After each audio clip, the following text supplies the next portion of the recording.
India amps up its crackdown on terror in Jammu and Kashmir. Houses of the families of 5 terrorists have been destroyed during overnight blasts in Kashmir. These houses were destroyed in Pulwama, Shopia and Kulgam districts is what we're learning. The house of an active terrorist identified as Ehsanul Haq belonging to the terror outfit JEM was destroyed by authorities in Muran in Pulwama is also what we're learning. Remember, yesterday as well, similar action was taken in Anantnag and Tral. My colleague Shiv joins us from the ground in Srinagar. Shiv, take us to the latest as far as the Indian government's action when it comes to terror crackdown in Jammu and Kashmir. The latest actions coming in include the demolition of various people's houses in a whole host of villages that are just south of Srinagar, where I'm bringing this report from, whether it is Tral, whether it is Kulgam, whether it is Shopia or Pulwama. At least 7 houses at last count over the last 48 hours have already been destroyed. This includes 2 people believed to be directly responsible for the Pahalgam attack, and at least 5 others who may be part of the conspiracy or may have provided some kind of logistical help.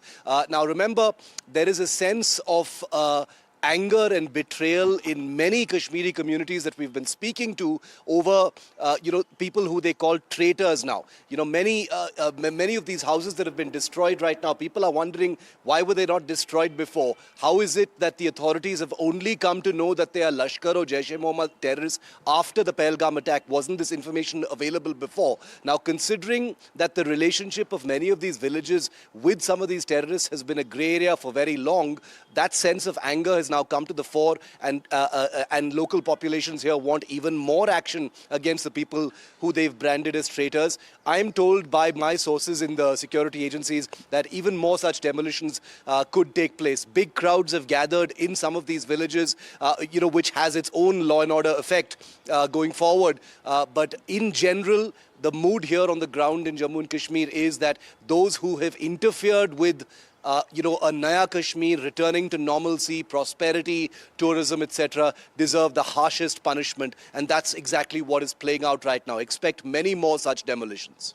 Absolutely, Shiv. And like you were mentioning, the locals, of course, quite infuriated by the actions of these terrorists and those who've supported them from this side of the border as well.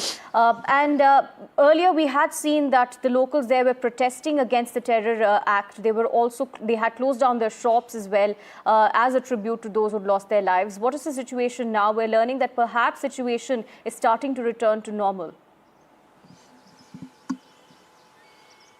Well, there are a few groups of tourists who've decided to come back. I would hesitate to interpret that as anything more than, a little bit of curiosity immediately after an attack like this. A pattern of this kind has been seen in different parts of the world after terror attacks or tragedies or natural disasters and things like that, where people come in, fueled by a sense of, wanting to be there where the limelight is. And let's be frank, not wanting to cancel their plans. So today, there have been some promising scenes of tour groups being in Pahalgam and Gulmarg and in other places, which is a very good sign.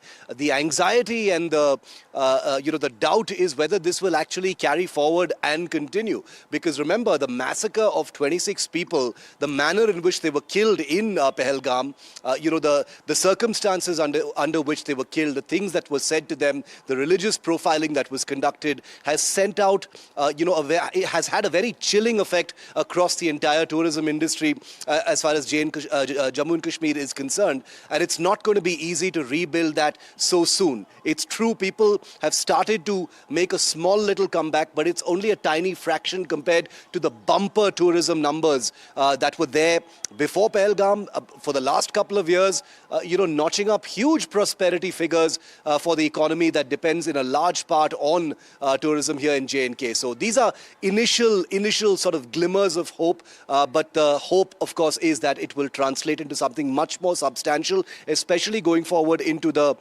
late summer and then the winter season, where most tourists actually descend.